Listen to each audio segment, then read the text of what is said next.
As part of our recent and ongoing expansion into North America, including the recent acquisition of Philly Shipyard in Pennsylvania, Hanwha is committed to establishing a robust, long-term presence in Canada that will create jobs and domestic growth, accelerate the country's defense capabilities, and enhance cooperation between Canada and South Korea. Today, I have the pleasure of introducing the Honourable Bill Blair, Canada's 44th Minister of National Defence. After serving nearly 4 decades with the Toronto Police Service, Minister Blair entered federal politics and was elected as Member of Parliament for Scarborough Southwest in 2015. Prior to his current role, he served as Minister of Emergency Preparedness, as Minister of Public Safety and Emergency Preparedness, and Minister of Border Security and Organized Crime Reduction. Please join me in welcoming the Minister of National Defence, the Honourable Bill Blair.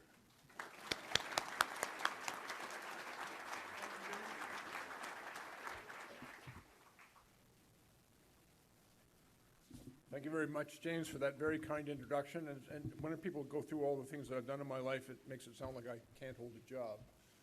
But let me also acknowledge to you right now and to everybody in this room, I've got the best job in the government.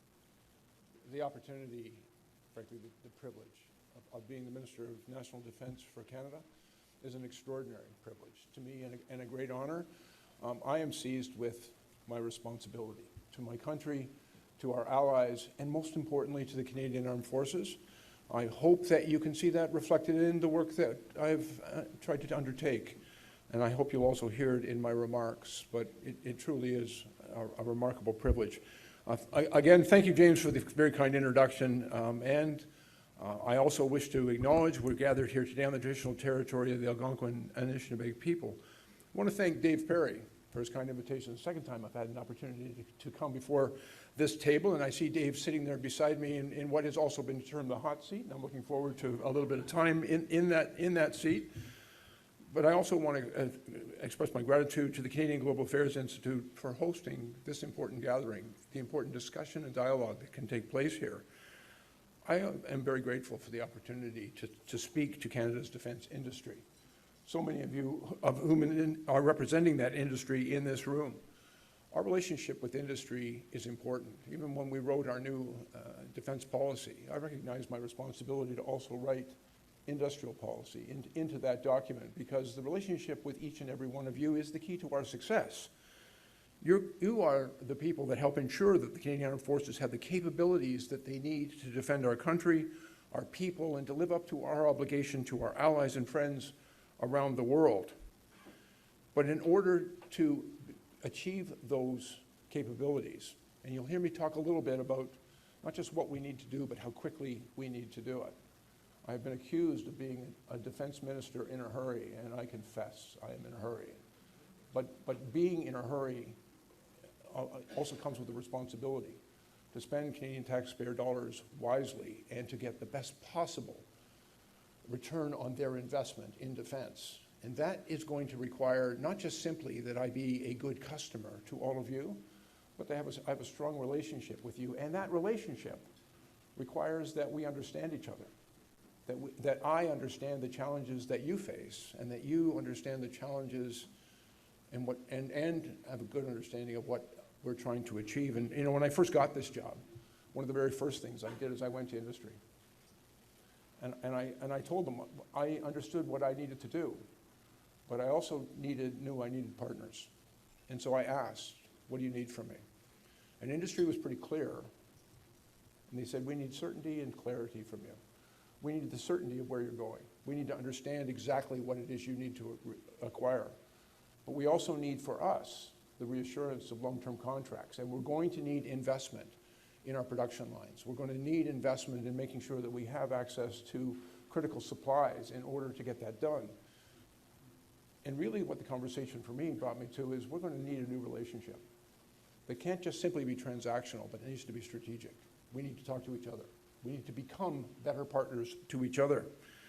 And I also acknowledge, and one of the things that I have said many times in this forum and many others, is that whenever government has a difficulty in a procurement process, we make sure that that never happens again by adding several new layers of process.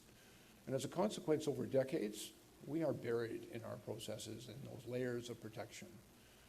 And that's why procurement reform, and I know you've heard from my good friend and colleague, Jean-Yves Duclos, earlier today about the efforts we are making going through procurement reform. But it's not just simply a matter of peeling back those layers of process that sometimes get in the way of what we are trying to do. But when I talk about having experience, and so many of you in this room have had experience with some of that system and some of the failures of that system firsthand, I think it's really important that we talk about building a different relationship and how we work together. The announcement that Jean-Yves Duclos made earlier today about a new partnership with L3Harris at Mirabel is incredibly important to us. But I would highlight for you, this was not a procurement that started with the Canadian Armed Forces or the Canadian government deciding what we needed and going out into the marketplace. It really began because of a different relationship that we have with people at L3Harris, an experience that we have had in the important work that is done at Mirabel. It was industry coming to the government and saying, we have an opportunity. We have something important to offer you. We need partners. We need us to do this together. I think this is a great example of how industry and the Canadian government, the Canadian Armed Forces can work together to something that will be beneficial, obviously, to the Canadian Armed Forces, but also enormously beneficial to Canadians, to Canadian workers, to Canadian industry, to our Canadian economy. It's the right thing to do, and we did it this time the right way. As I mentioned, we are also talking about advancing procurement reform initiatives, and that's going to enable us to make sure that our investments take shape quicker. They help us meet our NATO commitment requirements to spend 2% of GDP on defense. In July, I went with the Prime Minister to Washington. We reiterated our commitment, made first in 2013 in Wales, that Canada would spend 2% of its GDP on defense. Can I just share with you all, I consider the matter settled. We've said yes. I sometimes have a conversation with my critics and say, what part of yes was unclear? Because we know that we need to spend that much money. And it's not to meet the spending metric that we've agreed to at NATO. It's important. It's a commitment Canada has made. Canada should always live up to its commitments to its allies. And we're going to live up to this commitment. The quantum, I think, is no longer in dispute. We know how much needs to be invested. But I want to make sure that when we invest those hard-earned Canadian taxpayer dollars in our national defense and in our Canadian Armed Forces, that we don't do that through mismanaging our procurement processes and simply spending more money on the things that we need. We need to make sure that we do it right, that we get a return on those investments that actually delivers for Canada, delivers for the Canadian Armed Forces, and delivers in our obligation to our allies. And I have said in these fora a number of times that one of the great challenges that I face is getting the money and spending the money. And getting the money, I will not suggest to you, was not without its challenges, but the commitment is there. And we understand our responsibilities, and we have made that commitment. But when I went to Washington in July of this year, I wanted to be able to present to my allies and friends and to the Canadian public a credible, verifiable plan on how we were going to get to that spending requirement. And 2032 is a long way off. Let me also acknowledge to you, it's too long a way off. And it's not because I'm trying to respond to criticism. It's because I'm trying to respond to the urgent requirements of the Canadian Armed Forces and Canada to defend our country, to defend our continent, to live up to our obligations in NORAD, in NATO, and in the Indo-Pacific, to do what the world requires of Canada, but most importantly, to do what Canada requires of its national defense. There is an urgency to that work. The world is changing rapidly. You are all aware of that. Climate change is making our country, our continent, far more accessible than it was ever in the past. We have been protected by 3 oceans, one of which has been mostly frozen. We have been protected by some of the most prosperous and advantageous geography of any nation in the world, and we happen to live next door to a superpower who kind of likes us and has always been a reliable partner to us. But the circumstances are now changing. Canada needs to do more. Our allies need us to do more. And so we know we have to make those investments. We know that in our new national defense policy, I place an enormous focus, the right focus, on defending Canada and our continent.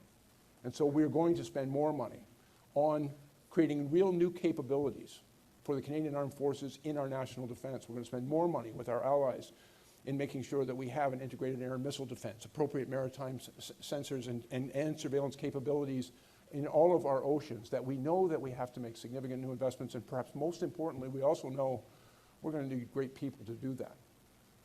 And so when I went to Washington in July, I told our colleagues that we can get this done by 2032.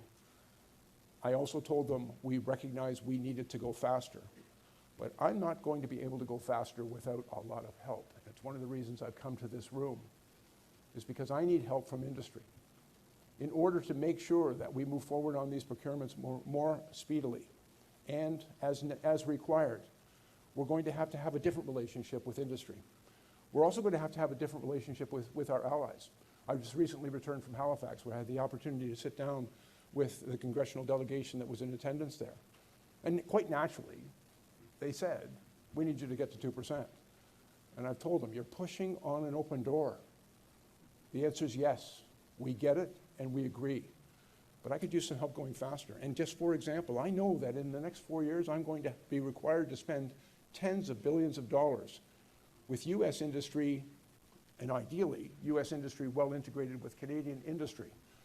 But in order to spend those dollars, I've got to go through the Foreign Military Sales regime. I need congressional approval. And because of some of the rules that have been put in place, it's difficult to have that strategic relational discussion with those industries that are based in the United States.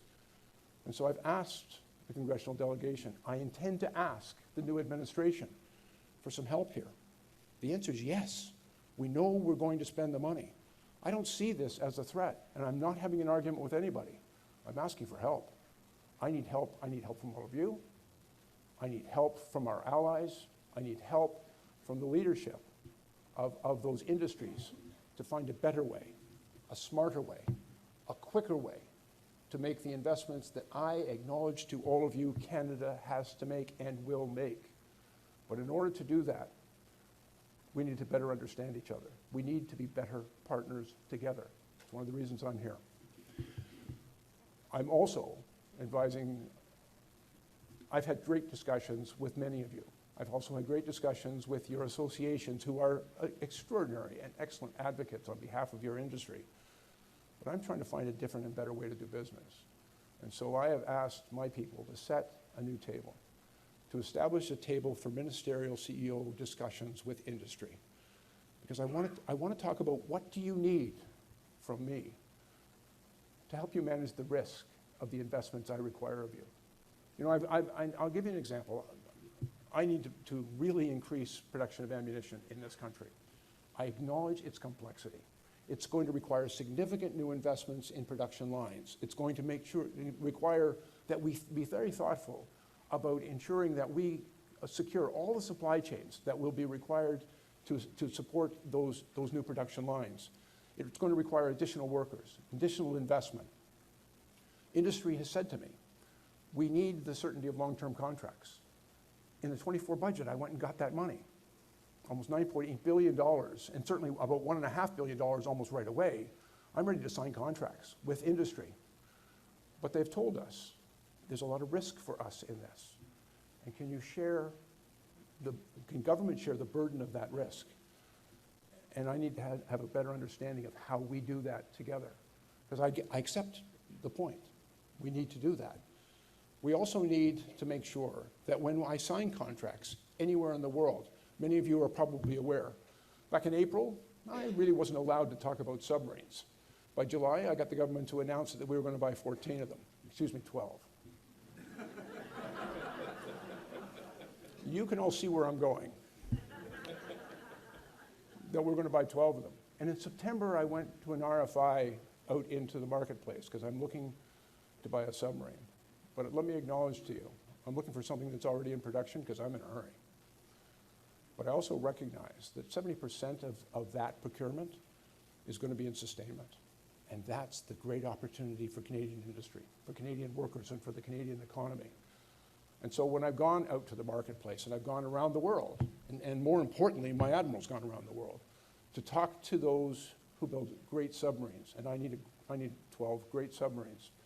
But we've also talked about not just acquiring a new submarine, but a new relationship. We're looking for partners, not just partners for the Canadian Armed Forces and the Canadian government, but partners for each and every one of you. That's the work that we need to do. And to do that, I'm going to need your help. And so I come here today, and David will be greatly relieved that I'm going to wrap up. I come to you here today to say the quantum of 2% is settled. And I think for some of our critics, and I have no shortage of them, they keep on coming back to that. I want that conversation. I want an acknowledgement. I've said yes. I'm in complete agreement. If I'm completely honest with you, and as I always have to be, and honest, more importantly, with all Canadians, I don't see any way we can stay under 2% with the investments that we have to make. But my responsibility is to make sure we get the good value for Canadians' investment. And I work for the Canadian Armed Forces, and they have told me they need more. They need more people, and so we've got a new plan for reconstituting the Canadian Armed Forces, and we're breaking down all of the barriers in order to make sure that we've got sailors to sail on the ships that we're buying, air crews to fly and maintain the aircraft we're purchasing. We know what we need to do. The investment in infrastructure. We know the investment in the foundations of the Canadian Armed Forces are a huge priority to make sure that we don't make it any more difficult for people to serve. I need great people, and I need great Canadians from all across the country with every skill set to make sure that that future is assured. And we've got to work to deliver on everything. We're building 15 new surface combatant ships in Halifax. What an incredible opportunity for Canadians. That's going to sustain 11,000 jobs in Nova Scotia for the next 25 years. It's going to help Canadian industry, not just the shipbuilders, but all of the industry that is going to support those ships. It's going to add $40 to $50 billion back into Canada's GDP. It's absolutely the right thing to do, and we're doing it the right way. But it's going to take many years to build those ships.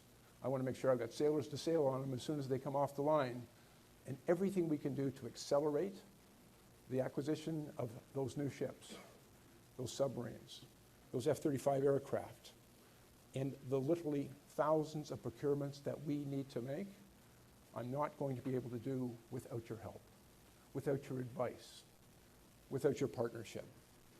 I believe that the best way to get real value for the Canadians' investment in the Canadian Armed Forces and all of the things that we need to acquire means that we have to go fast, and we have to acquire those capabilities so that we can live up to all of our responsibilities and obligations. But I also believe that the best way to get real value for those investments is to make sure that it is beneficial to Canadian workers, Canadian industry, and the Canadian economy. That's your side of this discussion. And I'm very much looking forward to your questions and comments, and David's always probing inquiries of me, but more importantly, I'm also looking forward to the work that we have to do ahead, and I will confess to you all, I'm a man in a hurry. And I'm not in a hurry because of some political imperative. I'm in a hurry because of a national imperative. We have to do this for Canada. Thank you very much.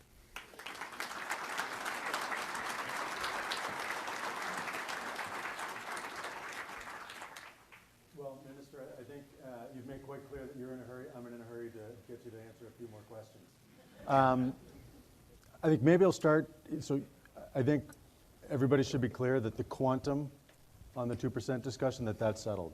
I think so. Is the path to getting there settled? No. When in the summit in July, you came out and said some of the initial steps forward to reach that are going to come with some of the items identified for exploring in our North Strong and Free. Is that the totality of the list, or what's the vision to take Canada forward to that particular spending metric? Yeah, I only mentioned a couple of things when I was in Washington. I talked about submarines because I want to do that, and mostly because Admiral Topshee insists that I keep on talking about submarines. But I've also talked about, people are talking about, if I may, and I don't mean to segue too far off your question, but they're talking about the conversation that we're going to have with the new administration in the United States. I see that as filled with opportunity. I have to tell you, that's my approach to the thing. They want us to go faster, and I'm ready to go faster. They want a commitment from us that we're going to spend what is required, and I agree completely, and I've said yes. But I could use some help. And when I went to Washington, I was limited. I talked about integrated air missile defense, but I've got a new fleet of tactical helicopters, as an example. I'm going to need, frankly, to replace the tanks that we've sent to Ukraine and in Latvia. We've got to make significant new investments in new artillery. I've already talked about munitions. We have a woefully inadequate supply of battle-decisive munitions in the Canadian Armed Forces. We're not living up to our obligations in NATO. We're not meeting our capability requirements there. So big investments that need to be made with a great sense of urgency to it. But when you say, for me, the quantum is settled, and quite frankly, not entirely settled. I see no way for any of our allies, including Canada, to limit ourselves just to meeting a 2% threshold. Like I think in terms not of about how much to spend, but what is required, what we require, what we're going to have to, capabilities we're going to have to acquire. It's going to require, the world's changed. You know, I think for a very long time, we thought the threat to Canada was pretty distant and remote. But with new technologies, the advent of intercontinental ballistic missiles, hypersonic missiles, we're seeing what's happened in Ukraine, we're seeing what happened in Israel. Canada has to step up and become a much greater part of integrated air missile defense for North America, and we have those responsibilities in Latvia and in you know, underwater surveillance is another significant area of investabilities, and that's not just submarines, but it's also sensors, marine sensors. But again, I see nothing but opportunity for us there because Canadian industry and Canadian innovators are top of the game here, and the whole world recognizes that. It's a real opportunity, and I know there's always discussion about AUKUS. The second pillar of AUKUS, we're inevitably an important place at that table. And it's not because I advocate for it, it's because industry makes it highly advantageous to our allies. And so I'm reluctant to sometimes come in and say, here's all the things I got to buy. Because for me, our defense policy isn't a shopping list. It's a strategy. It's a strategy to defend our country and our continent. It's a strategy to live up to all of our obligations to the United States through NORAD, to all of our allies in NATO, and also because Canada has increasing responsibilities and we've stepped up in the Indo-Pacific. In order to do our part there, in order to live up to our words, our actions are going to have to meet it and match it. And so the quantum, I think, has been set, but it's not fixed in stone. And more importantly, the timeline is something that, I went to Washington in July with, this is the timeline based on what I can do right now. But if we do better, if we advance this conversation and find ways to work better together, smarter, faster, if we have a relationship with our allies that enables us to move quickly on some things and will realize the full benefit to Canadian workers, industry, and economy, and it's also a conversation I've taken and advanced at NATO. NATO standards are important, but we've kind of slipped off them. And so getting that right, I don't need four tanks. I just need a great one.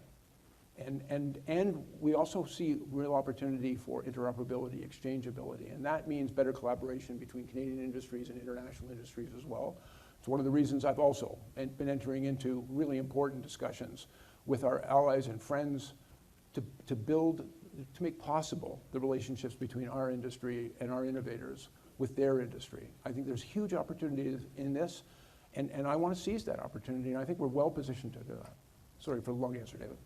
That's a great segue into what I wanted to get to anyway, which you touched on the Canada-U.S. relationship. I know that you were just meeting with some senior representatives from the U.S. Congress during your time in Halifax.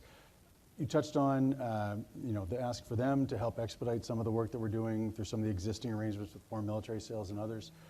Beyond that, what else do you see as the opportunity to leverage procurement, Canadian industry, the Canadian Defence Industrial Base? Earlier there was discussion about the defense production sharing arrangement, some of those historical linkages. In a context where after the U.S. election, your government's reconstituted the Cabinet Committee on Canada-U.S. Relations, how can you bring in some of that work and fit it into the wider Canada-U.S. agenda? As you know, the Prime Minister stood up a new Canada-US committee. Of course, defense and I am an important part of that. I think there are a number. First of all, the job of that committee is to think about and act in Canada's interest, the interest of our industries, our workers, our economy, our people. And that's the primary focus. But I will also share with you, as I already have, I see that there's a huge opportunity for us here to redefine our relationship, not just simply transactional, the stuff we want to buy from them and they want to sell to us. I think the real opportunity here is in a closer working relationship. One of the things, and you're right, I went to the Codel, and these are really thoughtful and powerful senators and Congress people who attended at Halifax, and they've been coming for years, and they know us, and they know our industry, and they know our capabilities. Most of them are representing northern borders, and so they also know that we're their #1 trading partner, and they understand the integration of our industries with theirs. So, you know, I'm preaching to the choir when I speak to them. I think initially those conversations always begin with, Minister, we need you to get to 2%. And I said, okay, yes. For me, that's settled. And they said, well, then we need you to get to faster. And I said, now we're into the important part of that conversation. And as I've already talked about, foreign military sales, it's an important regime, but it can be made better. Our relationship with U.S. industry and its relationship with Canadian industry, I think it's an opportunity, but we can make it even better. We can fix it. Even our investment, the ITBs, the investment benefits that we negotiate, I think we could be more thoughtful. We could achieve much more for our industry. I also promote with them. I think Canada has remarkable capabilities. We've got a lot to contribute and to them. And they're looking for good partners too. And it's not just simply with the United States. It's one of the reasons I've gone out and had great discussions with allies and partners around the world about, can we work more closely together? And some of those discussions inevitably begin transactionally. They have something they'd like to sell me. And they make some really great stuff. But the conversation needs to go well beyond the transaction and talk about the relationship between their industries and mine, their workers and mine. And I remind them that whatever we buy, it'll have to be sustained in this country. I joke about buying 12 submarines. I heard 14. What's that? I heard 14. The Admiral will tell me how many he needs. And by the way, that's exactly the right thing to do. I'm well aware of my own personal limitations. I'm listening to the Canadian Armed Forces. We did this, and I know you lost a bit of a bet on the multi-mission aircraft. I love poking David about this because he bet against us, but I was listening to the Air Force, and the Air Force said, Minister, this is what we need. And I find when they come to me and say, we need this at this time, and this is the capability we require, that's overwhelmingly compelling to me. I got a job to do, and it's go out and do everything I can to deliver for them.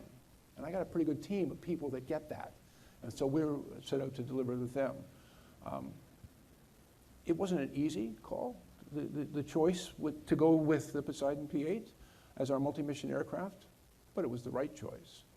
And so we did it. Just because it's hard, it shouldn't deter us. So we did it. I know, David, I think you lost another bet when we were talking about I don't have a very good track record lately. No, but keep betting against me. But when we came forward with our defense policy update, I'll just confess to you. I don't confess. Confession's only good for the soul. But let me acknowledge to you, when I first got into this job, and there's been some tremendous work done by the department on a new defense policy, but it looked like a shopping list to me. And a shopping list wasn't ever going to get the job done. And so we changed it. And because I'm not just talking to the cabinet and the prime minister and treasury board and the finance department. It's a conversation with Canadians. That, to me, is the only way to do this and the way to make it sustainable. And when I first got into this job a year and a half ago, there was not a lot of support among Canadians for defense spending. And that wasn't their fault. It was because we hadn't made the case to them. And so through the defense policy, we made the case. We made the case of the why. And the why is Canada's story. It's our responsibilities in the Arctic. It's our responsibilities to our national defense, and it's our long history and our responsibilities to our allies. And when we told Canada's story to Canadians, the amount of support that we're getting among Canadians for defense spending has more than doubled and almost tripled. And that's the thing that gives me hope. That's the thing that makes this sustainable. Because, you know, we're a democracy. We go through elections, and we can't be trapped in the electoral cycle. But if Canadians think this is the right thing to do, if Canadians get this is an investment we have to make, every investment also requires sacrifice because it's money we can't spend on something else. But if Canadians get this, and they get this, through the conversation we've been having with them, and you know, part of it is also a response to criticism. But we're a sovereign nation. I'm not just responding to criticism from abroad. It's about our obligations. It's about our responsibilities. I think Canadians overwhelmingly get this, and this gives me great confidence. My job is, I'm in a hurry. My job is to get things well started, so that, but also to convince Canadians this is the right way to do it. This is the right thing to do, but I've also got to be able to assure them this is the right way to do it. And I believe that Canadians will understand the importance of us working together. It's not just government putting a contract into the marketplace and you all competing for it. It's about a relationship. It's about understanding, government understanding what industry needs from us, industry understand where we're going and what we need to do. It's about that collaboration. That's the way to get it done right. So you've been more successful than I had figured you would be, so congratulations on that. Like I said, but not as successful as you'd like me to be. That's a very accurate way of putting that. But I wish you very well. You do, though, you've got already to this point, even notwithstanding taking things further in the 2% discussion, you've got a generationally significant commitment, policy endorsement from your government. The flip side of that is you've got an enormously big breadth of activities to undertake. And as you're looking ahead, we've got an election. I asked Minister Duclos basically the same question. Don't have a lot of planning certainty beyond about 10 or 11 months to next fall.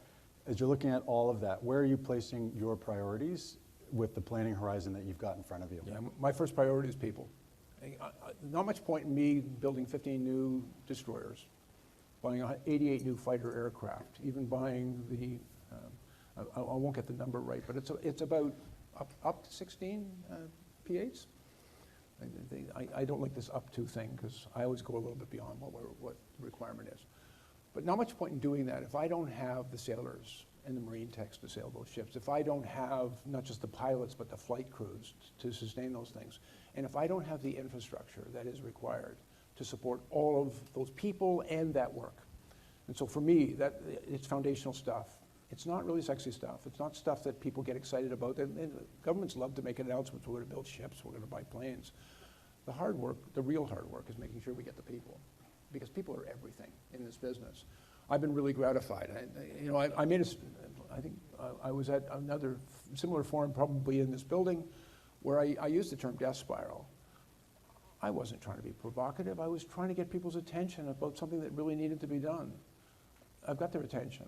And God bless them, I've also got their commitment. The Canadian Forces and the Department of National Defence has really come forward with a really robust plan that we'll flesh out for Canadians as we go forward to get the people we need. And that involves getting rid of some of the ridiculous impediments that were in place, providing some reassurance that, you know, with a probationary period, if we hire the wrong person, we're not stuck with them for 30 years. We can figure that out and get it done.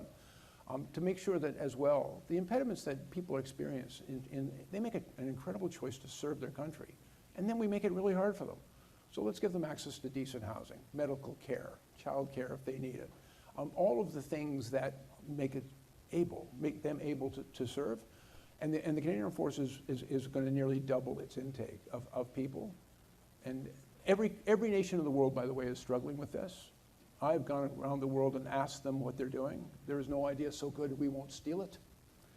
But at the same time, we need a Canadian response to that, and we're getting a Canadian response to that. That's job number one. The foundational stuff as well, we're extending the airport runway up in Inuvik. People say it's a long way up there, and that's a lot of money you're spending. I'm going to have to land fighter jets up there, so when the F-35s come. And there's not much point when we get the F-35s realizing then that we don't have a place to land the darn things. So we're doing that work right now. And through the announcement that Jean announced this morning, We understand we're going to have to sustain those things. We're not going to be able to make that decision the day they arrive. There's a ton of work to do between now and then. And by the way, there's great opportunity to do even more. And that's the thing that we will also take advantage of. So for me, it is in part, I'm going to work hard to get those contracts signed. I also have, I'll share with you, the Deputy Minister from Defense is now the Secretary of Treasury Board. The President of the Treasury Board is a former Minister of Defense. Jean-Yves Duclos is a great partner for me. Francois Philippe Champagne at ISET is a great partner. We have the support of our government. We have the support of our Prime Minister. We know what has to be done. We also know we need to do more, and we need to do it faster. And so we're open for business, but that doesn't mean I've got a lot of money and I've got contracts I want to sign. Because I think, again, I'm going to go right back to it. It's redefining the relationship. It's one of the reasons I've sat at a ministerial table with CEOs. I've had the privilege of having a conversation with very senior people in business. I don't pretend to know your business, but boy, you guys know your business. And so I've asked them, tell me what it is the government can do better or is doing that makes it really difficult to do business with us. And help me understand what you need from me. Not just what you need me to do differently, because that's part of the conversation, but it's not the whole conversation. But what you could do differently to make it easier for government to work with you. It's not just about refining and reforming our procurement processes. That's necessary. It's important work, but that doesn't redefine the relationship between us. There are other countries in the world that are doing it better than us, and we're learning from their experience. We can do better. But I need to hear directly from industry.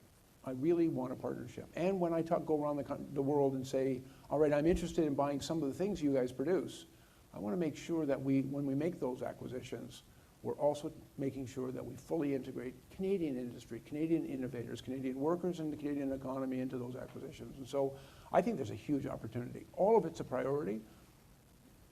I'm in a hurry, but I have no illusion, because this stuff takes time. I'm trying to manage two commodities, money and time. I will share with you, I want to get the best value for the money, and I know that if I waste time, it's going to cost me more money. And so that's why I'm in a hurry, and it's why I'm asking for help. And I think you've also very clearly indicated that you want to hear from people in industry. There are 2 microphones here. I'd invite people to, with urgency, make their way to the microphone. If you want to ask Minister Blair a question, we have time for a couple. And as people are making their way to the microphones, I guess, what would you, I think you've laid out a number of different things that you are looking to hear from industry. What is one quick thing you want them to know from your perspective that will help you shape those conversations that you're talking about with that series of roundtables? Yeah, that I'm willing to respond, that I'm really open to your advice. I think we can do better. And I'm absolutely convinced we can do better. I think one of the things that I hear in my conversations that I really would like to explore more is how we share risk. Because there is risk in all of the things we need to do. And government and business are risk averse. But I think we can't afford to avoid every risk. And so the task is going to be, how do we manage it? And I believe, and I've heard very clearly from industry, government taking on some of the responsibility for managing risk, that's, I think, is also our responsibility. And don't get me wrong, I've got a whole bunch of lawyers who will tell me, oh my God, don't do that. But I think we have to do that. I come from an operational world, and I've had great lawyers come to me and say, here's our best advice. And I thank them very much for their great advice and then tell them I'm not going to take it. Because my job is not to avoid every risk, it is to manage them. And I'm sure every CEO has got the same advice that they're receiving. But if we're going to go forward together, then we need to do that better. And so that, for me, is, I'm really interested in how that happens. But I'm also interested in potentially, and I don't want to get too far ahead of the discussion I want to have with the CEOs, but I was talking with one CEO, and we're talking about some big thing that I would love to be able to do. And it's a big thing, and it could be expensive. And he said, I'm not sure that your bureaucracy can manage this change, but we could do that for you. We would like to have a different way of doing business so that you could contract with us to manage this big change, and that you would enable us to do it for you. He said, we're good at this. We've got some experience in doing this. And I'm thinking to myself, okay, that's not easy. but it might be really smart. And so that's a conversation I want to have with many industries. Okay. We've got someone at the microphone. Sir, please identify yourself. Good morning. My name is Michael Smith. I am a lawyer, but I'll give you my background to contextualize what I believe is my unique position in this country, and then offer some thoughts and, of course, some suggestions or advice, which you're free to use or not. I'm the COO at 19, which is Canada's first and only defense and national security-focused venture capital firm. Spent 13 years in the Reg Force in the Office of the JAG, remain a reservist. So I feel like I kind of see it from both sides here. And I'll start from the premise that Canada doesn't have an innovation problem. We have a tech adoption problem. And so I even feel that the discourse today kind of defaults to these large capital procurements. And of course, we are always going to need munitions and F-35s. But I think there's a meaty middle of what we like to call dual-use technology that is not being taken advantage of in this country. And as a venture capital investor and talking about managing risk, that is what we do for our investors and limited partners every single day. And so what I think is most needed in this country right now from our self-interested perspective, but in the interest of the country writ large, is a pool of strategic capital in the vein of the Office of Strategic Capital, the NSIF out of the UK. We have NATO Innovation Fund that we're not even LPs in yet, but even if we were to become LPs, we wouldn't have any actual sovereign say over where that money went. So I would love to know your thoughts about the possibility of or the benefits of a pool of strategic Canadian capital focused on the, I'll say, dual-use technology that's pretty much ready to go today or in short order, and then how that can be more rapidly integrated into the end users. Thank you. You got 60 seconds, according to your staff, giving me the stink eye. Yes. Listen, we already invest in innovation. We've got, I just came from Halifax. We have the new Diana Innovation Accelerator there. The thing that frustrates me is we put money into innovation, and there's no connection between that investment in innovation and our procurement processes. So if somebody comes up with a brilliant idea that can be multi-use, that we could all value from, if you convince us this is a brilliant thing to do, we put out an RFP and go all around the world looking for another way to do it. And so even though we've invested in your innovation, and I think attracting foreign investment into Canada, I think there's a huge opportunity there too. I will also share with you, I've got people coming over from around the world, pounding on my door saying, you guys are way ahead of most of the world, not all of it, but most of the world in AI and quantum computing, like in marine sensors, in all sorts of things that we do really well here. And they want to do business with us, and we can't figure out how to do business with ourselves. And so a little bit of advice, and I'm really open to it. It's part of the discussion that I need to have. The answer is yes. You're pushing on an open door, but help us get it right. Thanks. Perfectly timed. Everyone, please join me in thanking Minister Blair.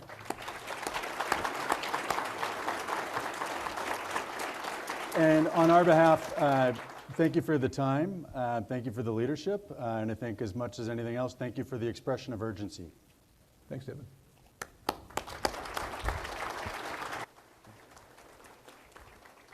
Just give us about 5 minutes, and we'll welcome General Kelsey.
Hi, everyone.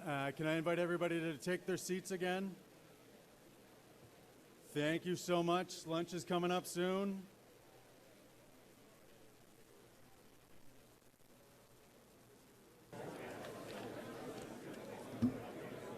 Thank you very much. Darren Hocko. Darren Hocko.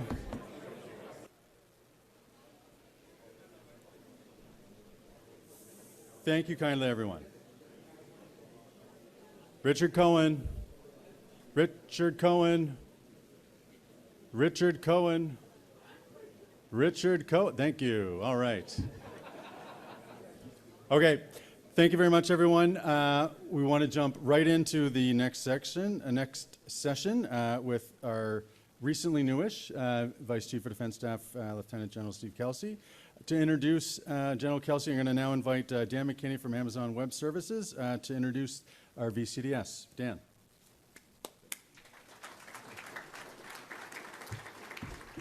Thanks, distinguished guests. We're living in a time of rapid technological change. We all know this, and I think the scary and also exciting thing about that, it's probably the slowest it'll ever get, and we see that with the advent of AI everywhere we look. How do we ensure relevance in this context? And I think this is a question, it's not just academic. Every company is struggling with that, from Fortune 500 companies, but also militaries around the world. And in the military context, I think the stakes are particularly high. If you look, and someone I would recommend you follow is General Rainey from U.S. Army Futures Command, and he's talking more and more about the concept of transformation in contact, which is about out-innovating your opponent so that you win in the current fight. And I think there's one thing that the Ukraine-Russian conflict has taught us is that it's not all about the readiness for that first day or that first engagement, but it's about what you can pull off from day 2 all the way to the peace treaty. So can you out-innovate your opponent or not? And that's really what transformation in contact is all about. Ukraine right now is out-innovating, and that's one of the main reasons, I would argue, that they're still in the fight against a powerful opponent. You see what they're doing with drones, with sensor systems, with data, with AI, and that's part of their war-winning advantage. So how would we do that? Mike from One Niner asked a great question earlier about adopting technology. So while we work to fix the big procurement machine, I think we also need to build a smaller, faster experimentation, innovation, and adaptation engine baked into that machine to enable the agility required for this transformation in contact. That requires people, culture, process changes, including procurement, but also the foundational technology that you use. So on the technology side, we've seen in both the civilian world and with allied militaries how cloud computing, including classified cloud, and the whole technology as a service model has transformed how they innovate, bringing the ability to access cutting-edge technology in an agile way in time of need and without it being locked away behind a lengthy procurement process. So these are all complex issues, and actually we're fortunate today to have with us someone who's been grappling with these throughout his career. I'm pleased to introduce our keynote speaker, Lieutenant General Stephen Kelsey, Canada's Vice Chief of Defense Staff. A decorated veteran, having served in Germany, Italy, 5 deployments in the Balkans, Afghanistan, and Iraq, and maybe even more pertinent to this audience is the fact that he spent the greater part of his general officer days in the capability development realm. So first as COS Army Strategy, then CAF Chief of Force Development, and recently in charge of strategic planning as NATO's Deputy Commander, Allied Joint Forces Command, Naples. Please join me in welcoming our VCDS, General Kelsey.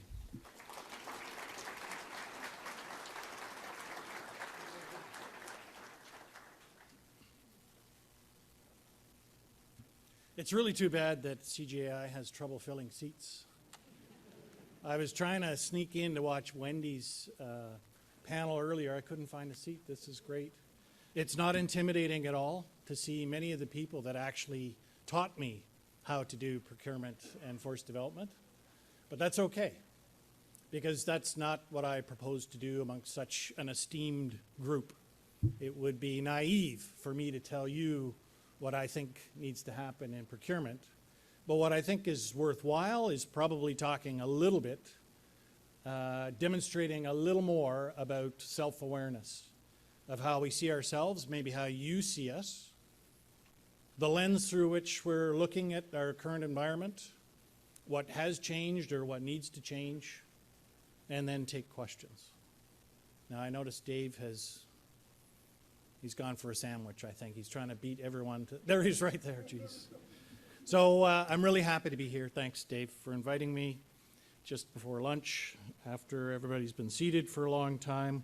I was kind of curious, is this a Between Two Ferns thing, coffee talk thing, or a committee appearance? That killed at rehearsal. I don't know why people don't know the reference to Two Ferns. I'm actually here because I want to listen.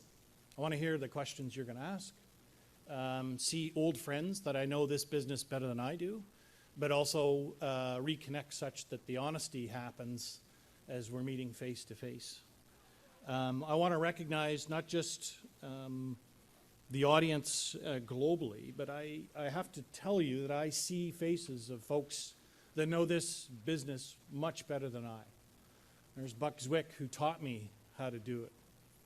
There's Darren Hocko, who still whispers, and so many more of you that actually have been patient. Now, I know there's two former vices here, at least two, probably more, so the secrets I'm about to reveal might make them uncomfortable, but it's a good thing. I think I also want to acknowledge there's always, in an environment like this, a healthy mixture of optimism, but real skepticism. And that skepticism is well deserved from us because of our performance. It's not to say one thing is the example of everything, but I think in truth there's much reflection happening that causes us to change our part of the wider procurement enterprise. I know as well what's gratifying for me is this is not a committee about why. A community about why. I think everybody here understands the why. The frustration is the how. And that's what we want to change, and that's why listening to you and being here is so important. So I'm not going to talk about what we've done. Hopefully we'll talk about what we're going to do. So let me reflect a little bit of the self-awareness to reassure you that we're not complete buffoons, that we are aware of the complexities of procurement, the frustration for you that need to make a choice about how and when you want to invest in a potential bidding enterprise.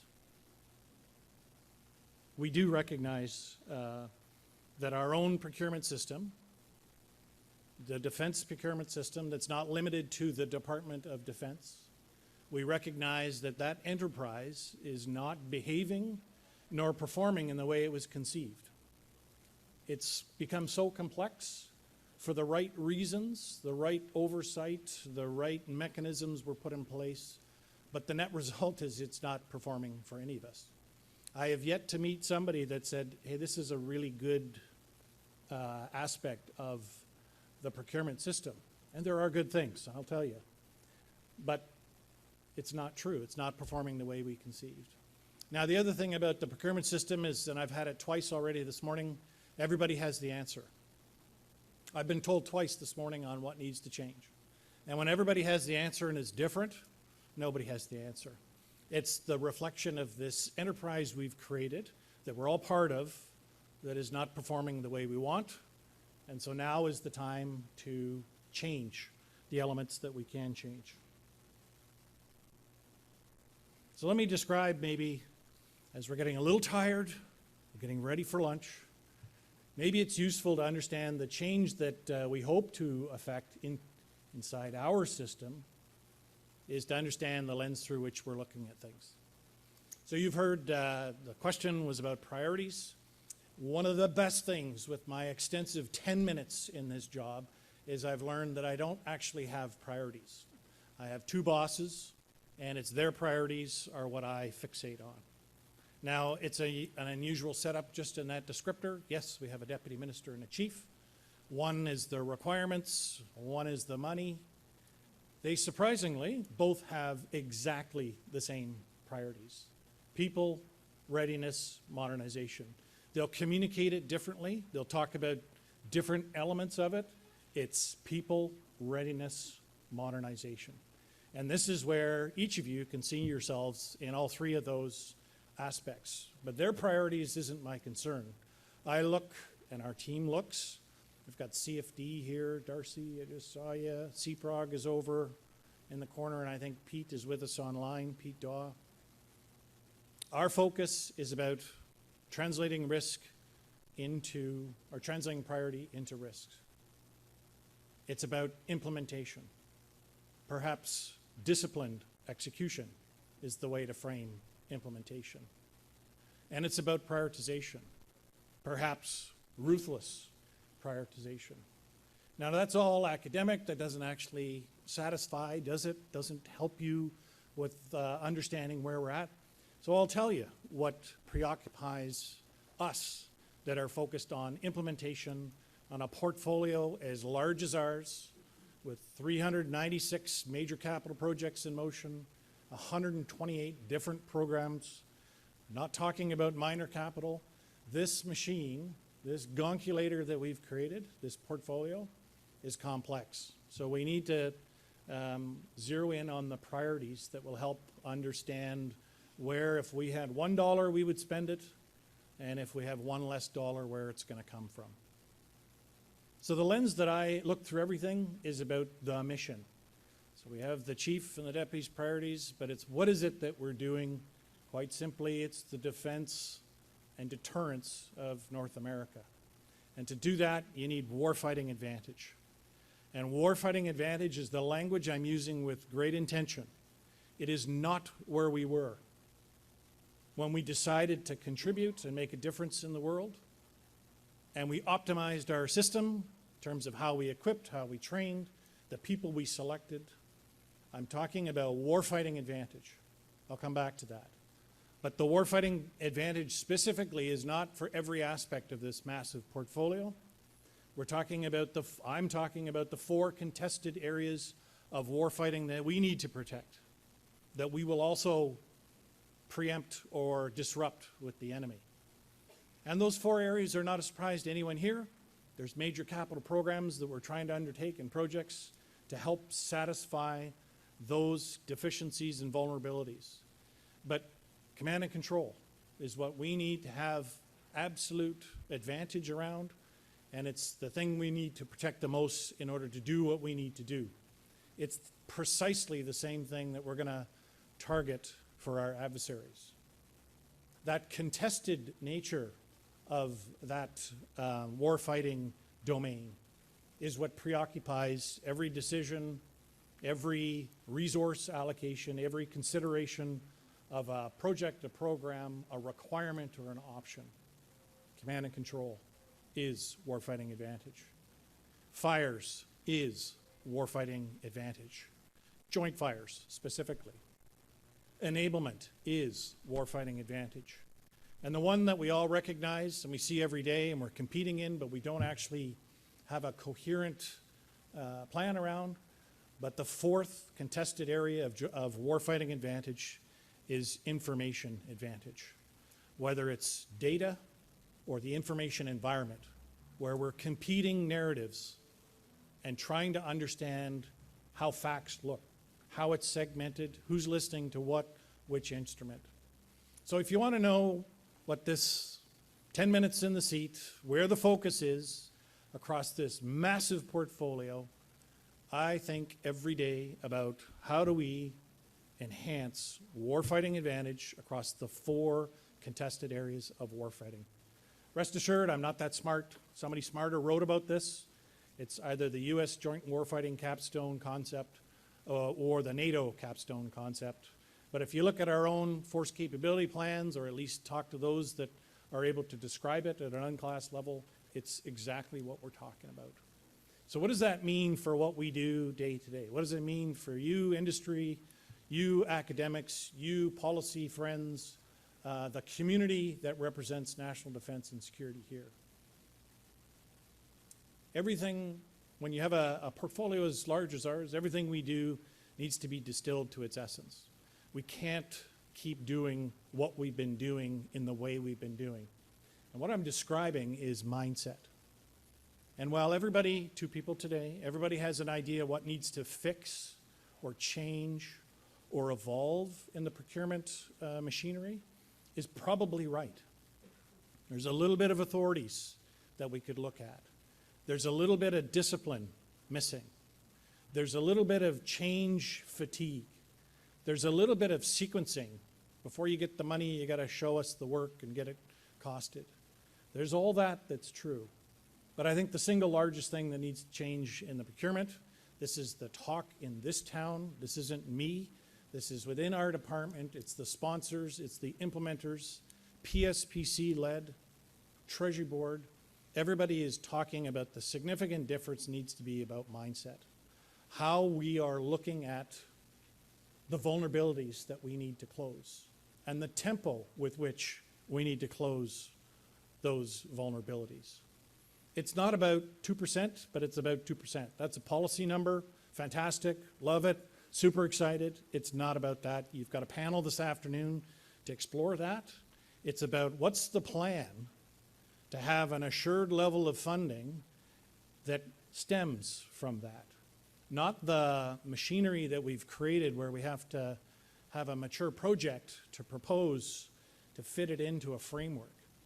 It's a fundamental shift in mindset, and it's not going to happen from defense. It's got to happen in collaboration. If only there was an economist in the room that's written about this, David Stone, that we'd probably read or look to. But it's an amazing opportunity, but we have to think about it right. And step one to thinking about this right is changing our mindset. And it includes a cooperation with industry.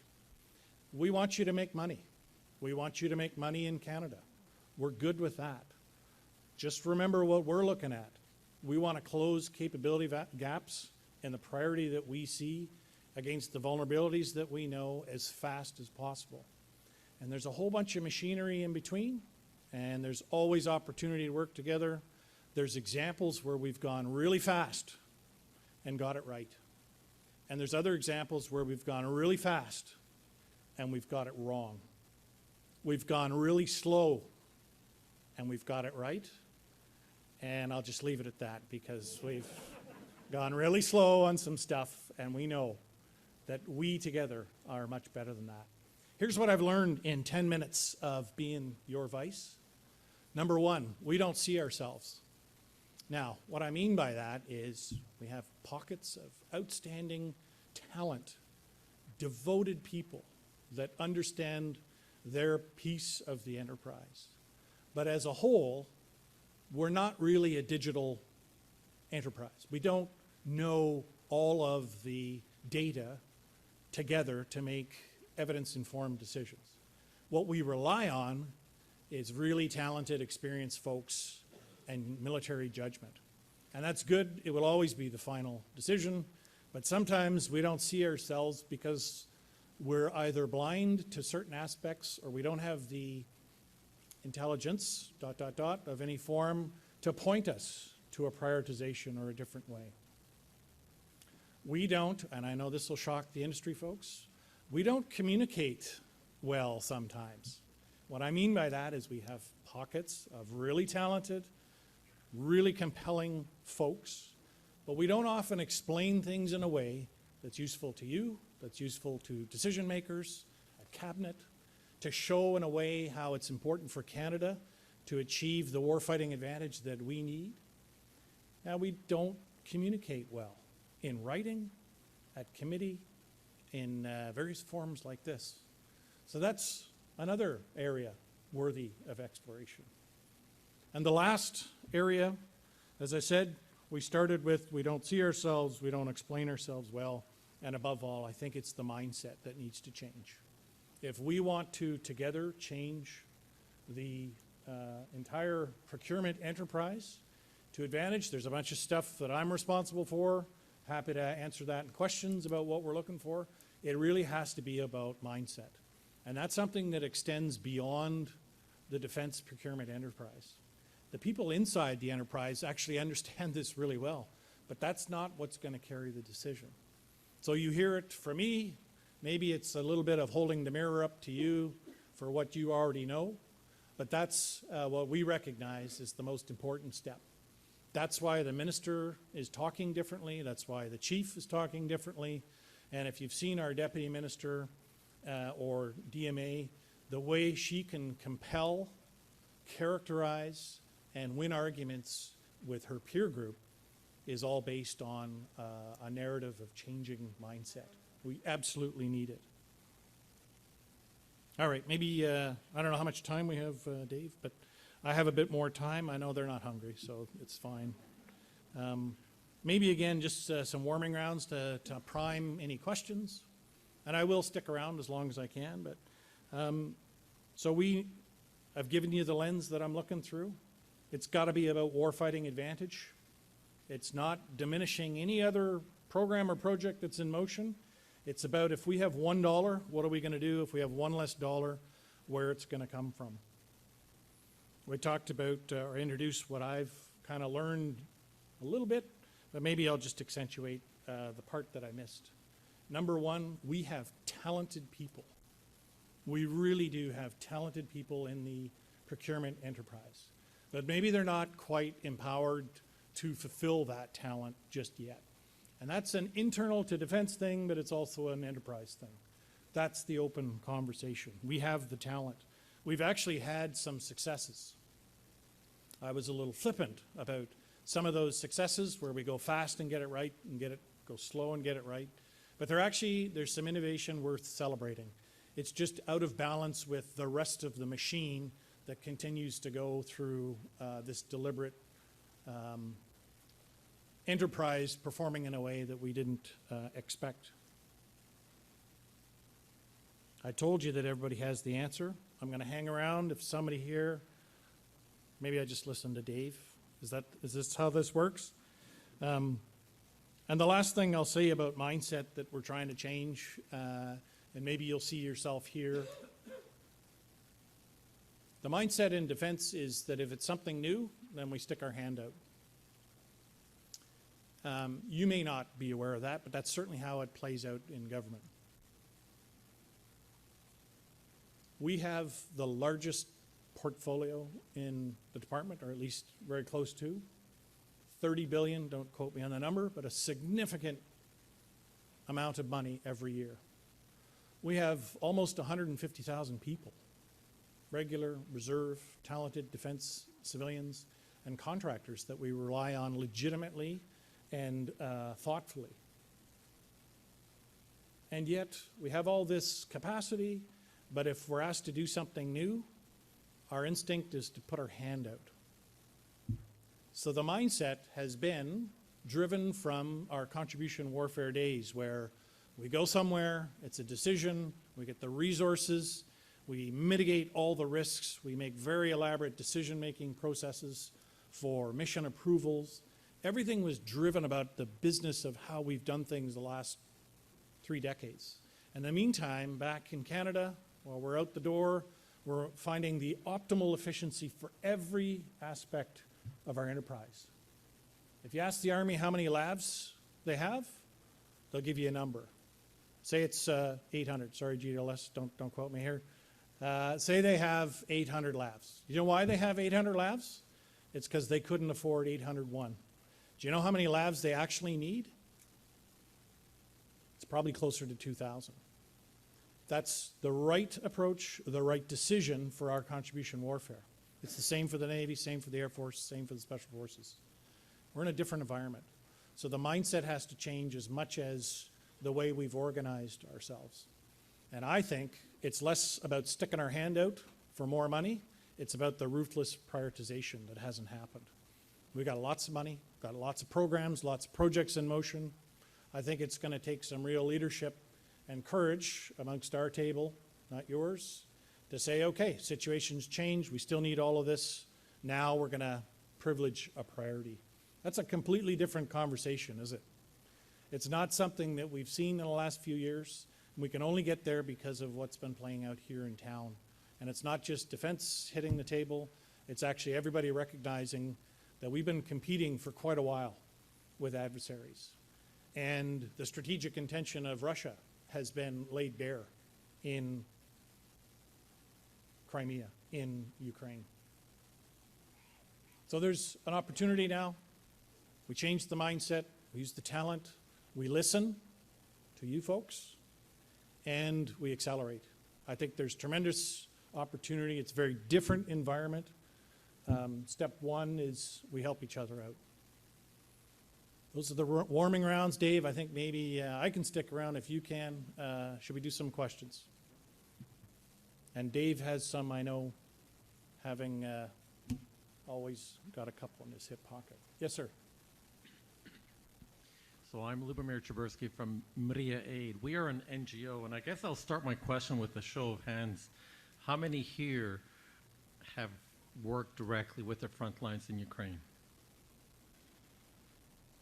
We can help you do that. We just came from Ukraine 2 weeks ago, working with the Special Forces snipers to keep them safe from thermal imaging drones, and working with the Armed Forces sappers to keep them safe as they're doing breach operations and other operational work. So the question is this: to procure quickly and in a new way with a new mindset, you can enlist NGOs like ours, not-for-profit organization like ours, because we are working with the front lines now. We know what they need. And there are programs that now currently exist at the Department of National Defense, like the Military Training Cooperation Program, which, if refunded for the new fiscal year, NGOs and not-for-profits like ours can use to get to those snipers what they need to survive the thermal imaging drones and the FPV drones that are dropping grenades right on top of them. And that will help the sappers who are working at night, because that's the only time they can work on the front line, survive those same threats from all the drones that are flying overhead. So my question is, how can you change the mindset so that you can use us to help you do what you need to do? Thanks for the offer. Thanks for your service to brave Ukrainians, what they're doing. Isn't it funny how we feel the world changed in February 22? Ask a Ukrainian. They feel the world changed in 2014. Ask somebody from Moldova. They'll tell you something different. Ask Nagorno-Karabakh. They'll tell you 2008. The world, it's not that the world has changed and we just recognize it. This has been going on for a long time. So it's people like your organization that are making a difference for Ukrainian. Thanks for your service. Here's how I would answer what you propose. It's actually not what I think. It's what the Army needs. And if they had $1, what would they spend that $1 on? If it's drones, or, you know, like we did some work this weekend alone, 83 different types of drones in the Canadian Forces inventory. That's quite a bit.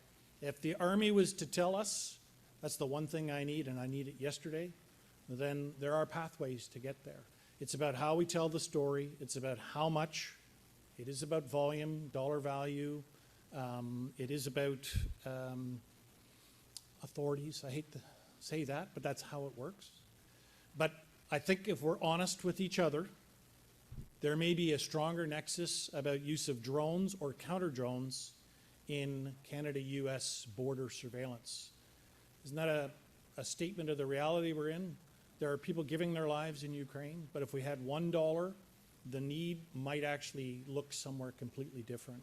Now, if you ask the Army, Dave is here, Dave McIntyre. See how I threw him under the bus like that? You're welcome. He might actually say it's precision strike, it's indirect fire that we need. If DRDC colleagues are here, they'd remind us of the good work they're doing with the RCMP in counter UES, which might be the more lofty ambition. I'm not picking on you, but I am trying to describe, we got too many priorities as an organization. We want to make a difference, so we need us to state what those priorities are. Yeah. But thanks for your service to those brave Ukrainians. Uh-oh. No, it's all good. Uh-oh. It's all good. Some could perhaps simplistically take the, if I had $1 more to run into conflict with the principle of penny wise, pound foolish, right? So I'm sure the way you need to unpack that prioritization, it's really privileging, because prioritization means kind of subjugating some to, again, you're not talking about cutting, we're now talking about how we want to effectively grow at speed, at scale, in what areas, to what effect, to achieve what outcome. The shift to threat-based thinking is helpful in that regard. Can you just unpack a little bit more how, and make the confident assumption that we will see that reflected in the blueprint, and how publicly you're going to be communicating, so they won't be these private choices that industry might not be aware of unfolding, so that they can continue to remain informed and prepared to support you? Yeah, thanks, Darren. Maybe we'll come back to blueprint and what I'd be interested in, the value to industry of that product. I can see it, I can conceive it, but if it's not up to date or doesn't reflect these decisions that we're making on a faster tempo, that makes it impossible for industry to plan ahead, decide whether you're going to put a bid together or not. The ruthless prioritization that I'm thinking about is actually for, let's just be really specific to our capital projects in motion. It's not about those things that are already in definition that are a little further down, but it could be. It's actually about projects that are just entering the identification, that maybe have money and policy. It's going to be a sticky thing, because everything on that list is what we need. In fact, there's a list that goes well beyond of projects that don't either have policy, maturity, or funding. But instead of always going back to Treasury Board and saying, hey, we want to move this one and it'll cost this much, what it might be is to look at what's already in motion in early stages and make a decision. I think the more practical answer to what was asked is in relation to projects that are maturing, that are about to deliver, that are short money, and they slow down because we need to go back to Treasury Board to get more funding. Another way to do that is to look at our portfolio management tool that prioritizes 1 to 396 and find another source of funds on a lower priority to apply to something already in motion. Saves a couple steps, gets things in motion. We are not suggesting that the requirement doesn't get satisfied if we take from the bottom to the top. We're just applying a strategic review-like methodology to the portfolio we have. And the notion is we're going to speed things up. Rest assured that for those that are active in bidding and doing preparations, we're very sensitive to that. This is not cheap, depending on what we're talking about. These are major undertakings, so there would have to be good communications there. But the principle is what we're striving for. We've got a lot of money. We've got a lot of things in motion. If we want things fast, it's not just about process or money. It's actually about human resources and all those things we need to integrate better such that we can accelerate. Yes, sir. Peter Bates. I'm a fellow with Canadian Global Affairs Institute. You've emphasized repeatedly in your remarks today the importance of changing mindset.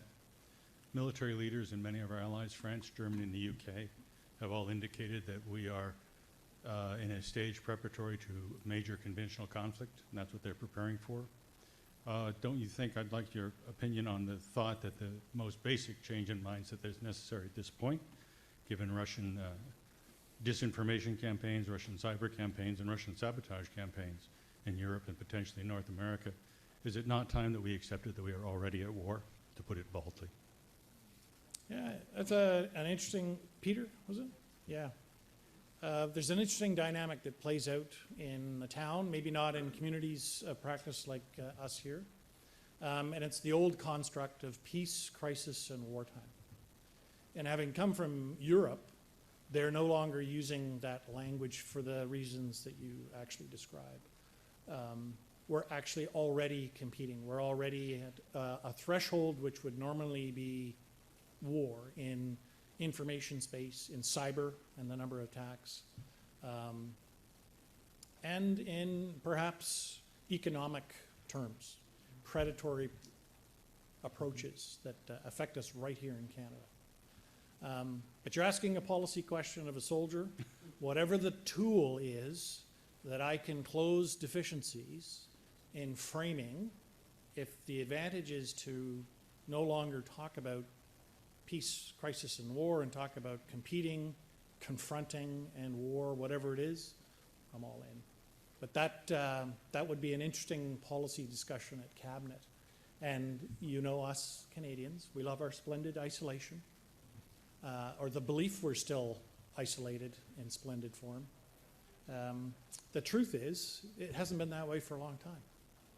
So whether we can still find the language, if that trips us up, as long as we get the appropriations to do what we need to do in cyber.